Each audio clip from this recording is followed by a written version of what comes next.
at the RV that we keep up at the hunting camp. Steve's mom had gotten really sick and went in the hospital. He left the camp in a pretty big hurry, and he wasn't able to do all the winterizing he needed to do. Fortunately, there was a really cold spell, and he's worried that some of the pipes might have frozen over. So we're back at the camp now. He's going to do an air pressurized test to see if he hears any hissing at any of the pipe areas and stuff. And hopefully we won't have that. If we do, he'll make a list and make whatever repairs he needs to make. But I'm going to show you guys how to do this in case it's something that you're trying to find a leak. It's another way to do it. So glad you could join us today at Living the Adventurous Life. We're going to do a quick test on the RV for water leaks, and we're going to use air to find it. Water can cause a lot of damage to the inside of an RV. Avoiding leaks is pretty important. Once you get a big leak, it's easy to find. You just follow the water trail. But by then, you've got some damage to deal with. There is an easier way to find out, do you have a leak at all? And then if you do have a leak, even a small one, identify exactly where it is in the RV so that you can fix it before it becomes a big one and creates a problem. Rather than laying down paper towels or powder to try and locate a leak that might be only leaking under certain conditions, he utilized the internal water pump and air to find it faster to make the repairs. You can use your freshwater tank and pump to test for leaks. Just disconnect from the RV water park connection, make sure you've got some water in your fresh tank, turn on your fresh water pump, and make sure you can hear it running. It's going to initially kick on, and at that point it's pressurizing your system. And you'll hear that. You'll also hear it turn off once the system is pressurized. If your pump kicks back on, then you've got a problem because air pressure is being lost somewhere in that RV enclosed system. You're going to know if you have a leak if one of these two things happens. You turn on the freshwater pump and it never turns off because it can't get to pressure. Or the fresh water pump turns off, but then turns back on every so often, even though no water's being used. That tells you you've got a small leak somewhere. If it does come back on, then there's some things you want to keep in mind. If you have any fancy appliances that are connected to the water system, you want to make sure that they're turned off. All the valves need to be closed. All the sink valves, appliance valves, ice makers, clothes washers, dishwashers, water heater valves, while you're doing this test. Now, if you've done that and you realize you do have a pump that's cycling back on every so often, that tells you you're losing pressure. Now you want to do an air test to figure out where you're losing pressure since you haven't seen any obvious leaks. So to find the leak, you're going to need a couple of things.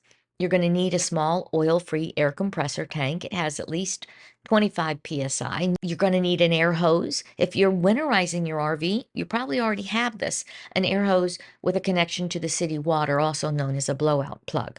I'll put a link in case you don't have that and you want to get one so you could see what it looks like. You also might need a screwdriver because you're going to want to open up not just your cabinet drawers, but you might have drawers to remove where your water connections are hidden behind, or you might have a wall panel that needs to come out. Now, because you've put water into the fresh tank initially, you now need to open up your low point drain and get that water out. Just let it all run out, but you don't have to empty every single drop from the lines. The few drops that hide inside those pipes are actually going to help you in the search. Once the majority of the water is out, close the low point drain, and then you're going to need to start your search. A couple of things you want to check off. Double check that all of your sinks, showers, appliances, and water connections are closed. Turn off the water heater and bypass it so it's not part of the test. Go around the RV, open any areas where the water lines are located for easy access during the search. Includes removing panel walls, covering the lines, opening cabinet doors, pulling out drawers, removing a temporary wall in your storage compartment where the lines connect to the water management panel. Turn off any radios or TVs because you're going to need it to be as quiet as possible to hear air escaping the lines so you can find the leak. Make sure the air compressor tank has been filled up 100% for the test. Connect the blowout plug to your outside city water connection.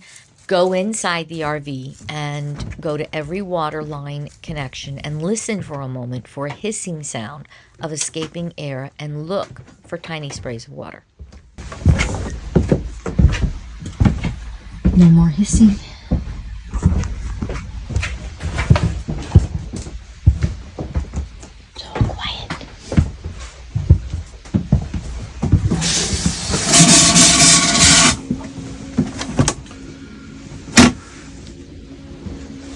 Hear it? I hear it, yeah. Question is, Sure it's not the one outside? The outside? it might be. Yeah. But now I barely hear it. I don't think it's out of area.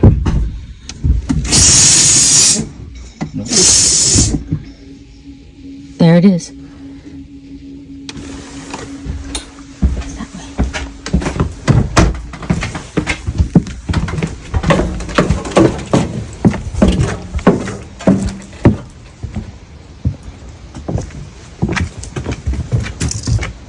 Where? Very, very slight one. Where is it? Remember I heard water? Yeah. The back toilet flush valve. Uh-huh. I can hear it bubbling. Okay, so And there's a little bit, the back little one? drip of water. Can you put it on the camera? Get it up close? Grab me that flashlight. So in the back bathroom, see the water sitting there. The flush valve is dripping. So that tiny little leak dropped the PSI about 1 pound. And it took quite a few minutes to get just that much of a drop because it's such a small leak. I hope this helps you have another way to find a leak if it isn't obvious. But let's say you do all of this and you realize you do have a leak. That pump is coming on every 10 or 15 minutes and trying to repressurize itself, but you can't find the leak. That means the leak is probably in a place that's really hard to find. Many RVs have lines that run under an enclosed belly, maybe under the floor, even under the slides. So at that point, you might want to consider installing a water leak detector until you have time to do research on how to access those more remote locations. The last thing you want is to be getting to a new parking spot and find out that you've got a ton of water in the belly that is sitting there and making things get really moldy, and then it's a big mess to clean up. We hope this helps you locate pesky leaks before they become bigger ones and avoid some of the damage they can cause.